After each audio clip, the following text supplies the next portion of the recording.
Hey guys, welcome back to another episode of the Music Den. I'm your host, Armando Venditti. Hoping you guys are having a good day and above all else that you're indeed looking after yourselves and one another. Today, ladies and gentlemen, we are back with Attack of the Killer B-Sides. I again would like to welcome to the channel and to this series, Mr. Bill Schuster. How's it going, Bill? Thank you, Armando. Doing well. Glad to be here. How about yourself?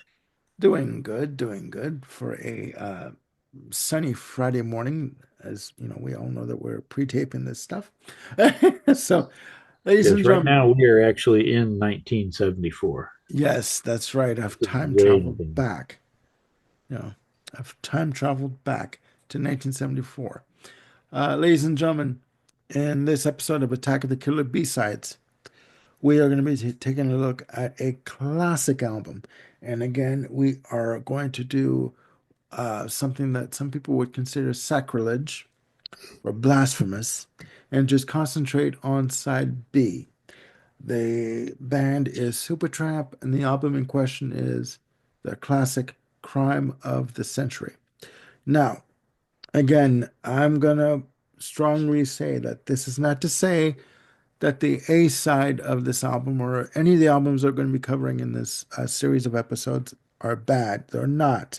They're not inferior whatsoever. We just thought, or I just thought, we'd have a little fun and concentrate on the B sides. So, let me give you a bit of a background on Crime of the Century. Crime of the Century is Supertramp's third release.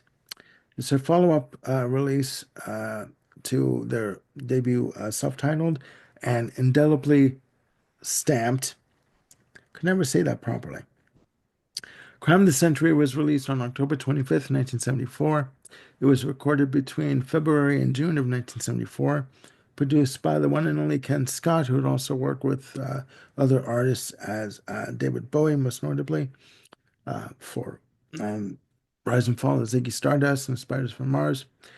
Crime of the Century was seen as, or is seen as, Supertramp's breakthrough album. At this point, they had revamped the entire band. The only two remaining original members of the band were Rick Davies and Roger Hodgson. And yeah, the rest they say is history. Um, the album featured two singles, Dreamer and Bloody Well Right. And before I give my 2 or 4 cents on this side of the album, I will pass the virtual mic over to Bill because I know he's just chomping at the bit to give his take on side two of Crime of the Century. Take it away, Bill. Hey, thank you, sir. Yeah, Armando's joking around about this because when we first discussed these and he was trying to drag me into these episodes here somewhat reluctantly, Yeah, kicking and screaming. I'm not gonna do it. I'm not gonna. I had talked about how these albums were pretty much perfect as is, that I didn't necessarily think the B-sides were better. And after discussion, we came to the understanding that it's not necessarily that they're better. It's just that these are what we're choosing to discuss. That the B sides are great, not necessarily related one way or another to what happens on the A side. Now, some who've seen me on whatever episodes may know I've said it 1,000 times. This is my all-time favorite album. So I can't talk about side one so much. That's okay because I've done it plenty of times before. But I do want to bring up a point that I brought up in our Abbey Road episode of this series, the connection between the last song on side A and the first song on side B, and how one kind of sets up the other. Side A is essentially, four pretty serious songs. It's generally a very serious album Yes, overall, very emotional, deep, heavy. dramatic. You know, side A ends off with Asylum with, I believe I'll die here. This guy in an asylum losing his mind. And it's very, again, heavy and kind of dark. Um, so, what do? Much like the Beatles' Abbey Road, which we discussed in a previous episode, we go from something heavy at the end of side A to something much more light and bouncy on side B, and that's Dreamer. Hmm. Lyrically, Dreamer might not necessarily be quite the bit of happy fluff that Here Comes the Sun was on Abbey Road, but musically and vocally, it very much is so. This is just a fun piece. There's a reason this was a single. There was a reason it was played incessantly on the rock stations and probably still is on It is some still on 50 years later. K97 in Edmonton. Um, it's just a classic, bouncy, happy sounding Roger Hodgson song. It's one of the things he specializes in. Typically, Rick, his work tends to be more somber. Roger does that also, but he also brings the sunlight in, Hmm. brings a little happiness in with all the melancholy and doom and gloom that Supertramp is often known for. Hmm. And A Dreamer is a perfect example of that. But it can't last forever. It's a fairly short song, and of course, it segues into Rudy. We're back in doom and gloom, depressing territory lyrically here. But musically, oh, wow. Yeah. Um, Rudy's not a very happy guy, but this is such a great song. I want to take a look at the lyric sheet here. One of the cool things about Crime of the Century. This is the CD. I've got the record up there, but Yeah, it replicates the original album sleeve. yeah, See, Roger's vocals are in yellow, Rick's are in white. yeah. Call and response. Yeah, I got that. Yeah, which is actually a pretty cool thing they did. Hmm.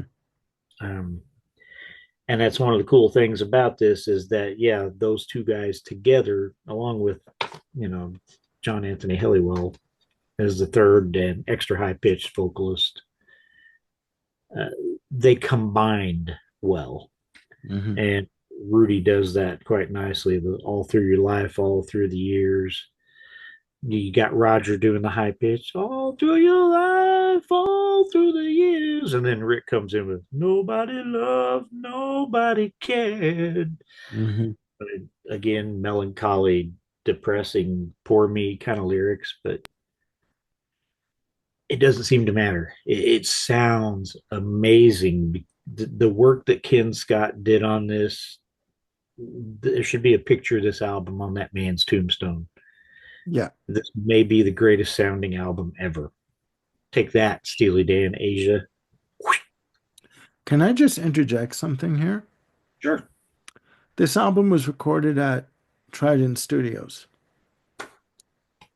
Now, Trident Studios is famous for having a very thin snare drum sound, very tinny, very flat. You hear it on albums like Rise and Fall of Ziggy Stardust, which was produced by Ken Scott again. But like you said, sonically, we were talking about before the show, let's start taping. Sonically, this album has got to be one of the best, if not the best sounding album I've ever heard in my life. In terms of the drums, in terms of the sonics, like the bass, the guitar, everything is just meticulous and placed perfectly on the like in terms of this overall sound sonics on the album. It's just amazingly done. And I'm surprised that this is the same studio that they recorded Ziggy Stardust in and Carly Simon albums too. Like so, but I'm not one to gossip, so you didn't hear that from me. But continue. Bob Siebenberg's drums sound anything but tinny on this album. Oh, They I sound know. deep That's and heavy. Just, I like mean, full and rich and yes. dynamic and just like yeah, alive. So okay, keep going. My fault. It's you get even a remotely decent system. It doesn't have to be expensive at all, or just a car system or something, and just turn it up, and Yeah. the sound surrounds you, even if it's not surround sound. It's just the sound is amazing. Hmm. Yeah. Yeah. After Rudy is done with his depressing story, getting back on his train again, we move into If Everyone Was Listening. And this is kind of the forgotten child on this album because it's the only one that was not on the live album Paris that came out later on, a few Yeah. years down the line. One of the reasons that I have issues with that album because they left off one of my kids from my favorite album. So, I get it. I get it. I get it. but if everyone was listening, is every bit as good as every other song on the album. There are no weak tracks here, and I think it kind of has pride of place almost in a way because it's the penultimate song here. It's that last deep breath, that last respite before you get into the closer, which I'm sure Armando will have much to say about. Um, the title track, "Crime of the Oh, Century." me?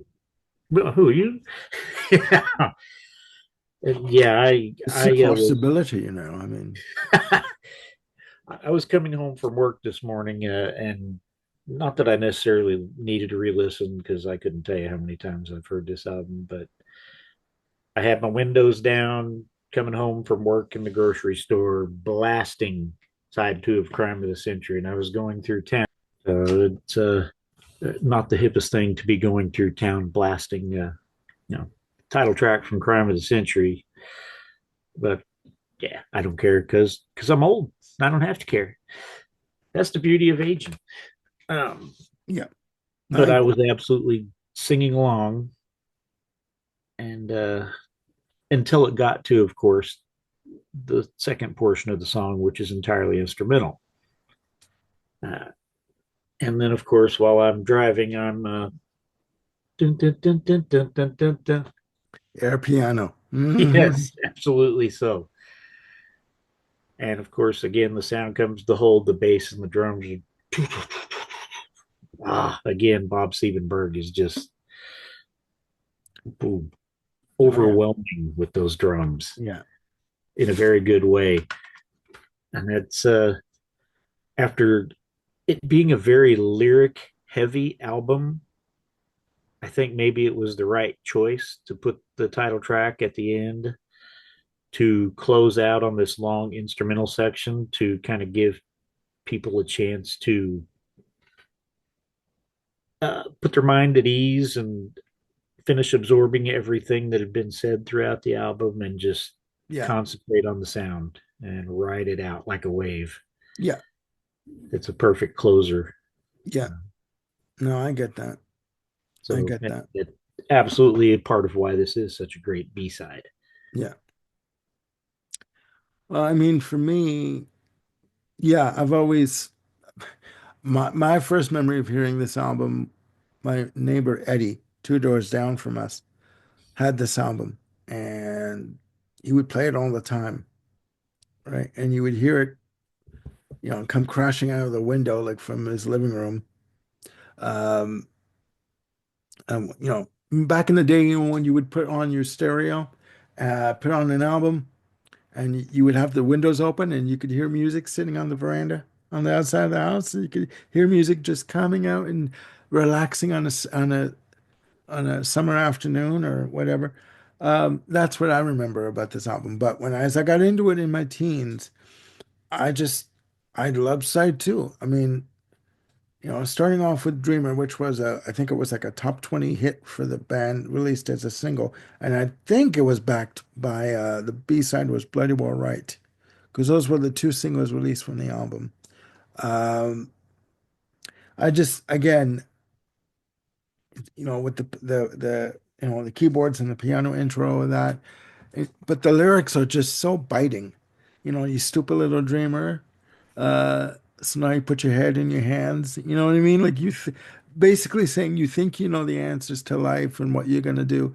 You have no fucking idea what you're gonna do, right? And then it segues into Rudy, which to me, these songs are the songs on side two. If you concentrate on side two, kind of have a bit of a theme going running through them because the character, let's call him Rudy, starts off very optimistic. Then he starts to realize he doesn't know anything. Like he's confused just like the rest of us, right? In terms of what he's going to do with his life. And then it segues into Rudy, and Rudy's got these different sections to it. Has a bit of jazz to it, rock, you know, just beautiful piano parts that are done. And the call and response that they do on Rudy between Hodgson and Davies is amazing. And please let me know that you're not frozen yet. Again. Yeah. Okay, good. Technical difficulties, ladies and gentlemen. But take a sip of coffee. And, oh yeah, there we go. There we go. And but yeah, no, it's just beautifully done. And the character of Rudy is still trying to figure out what the problem is. Like why is his life or the lives of the people around him are in such disarray and screwed up, right?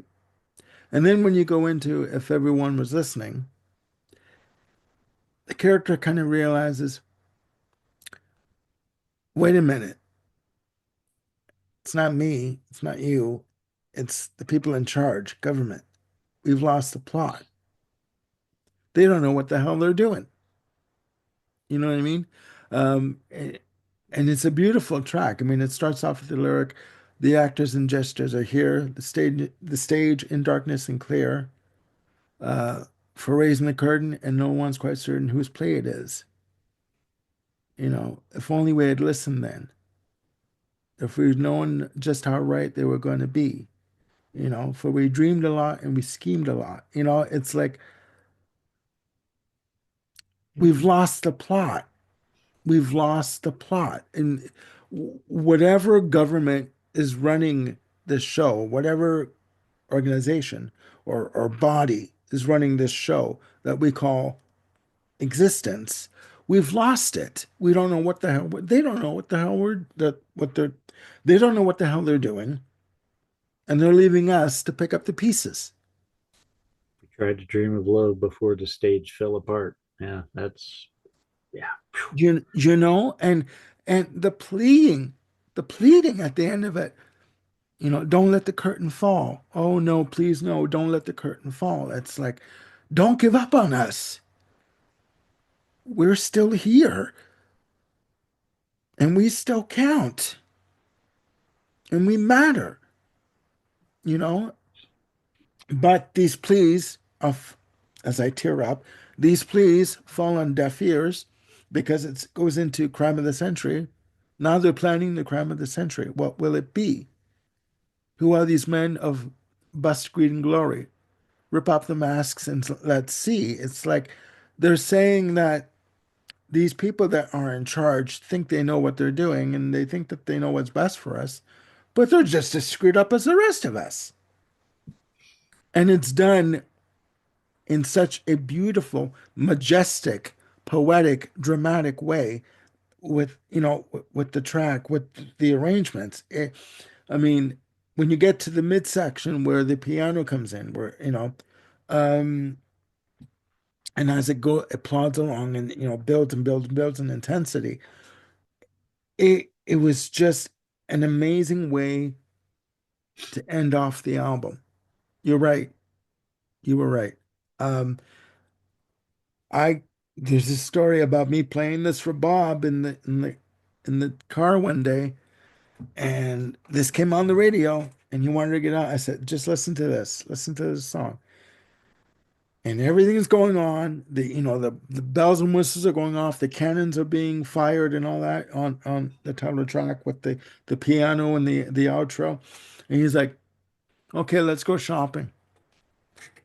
He missed the point.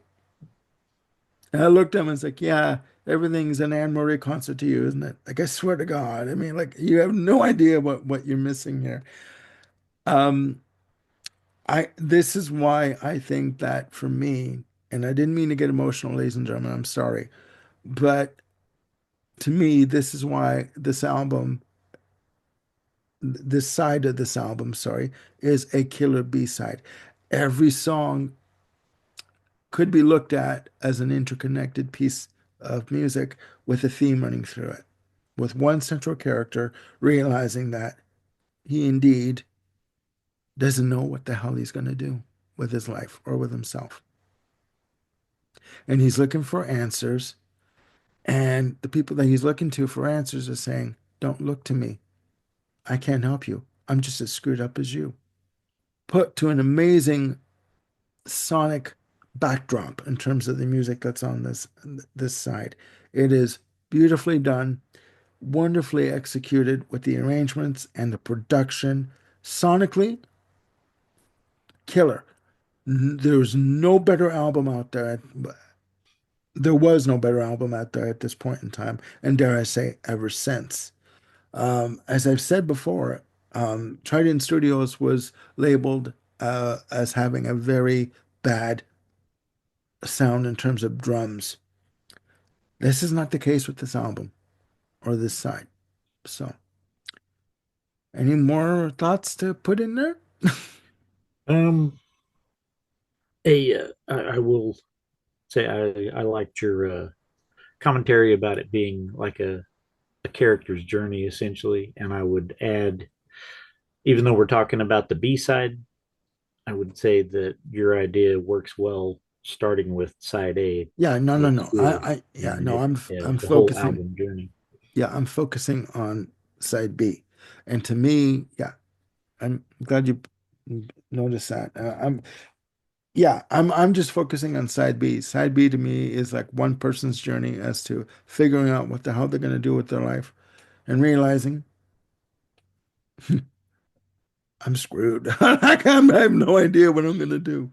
So, so there you have it, ladies and gentlemen. Another episode of Attack of the Killer B-Sides featuring Supertramp's Crime of the Century. Now, please tell us in the comments below, down there, um, your view on side B of Crime of the Century. And again, we are not slagging or putting down the A sides of these albums because if you really understood the torment and torture that Bill went through to just to focus on side B for this episode, I'm going to send him some flowers because he really does need it. He went through his Vietnam doing this episode with me. Okay. So I couldn't even mention School Bloody Well Right, Hiding Your Shell in Asylum. there you go. There you go.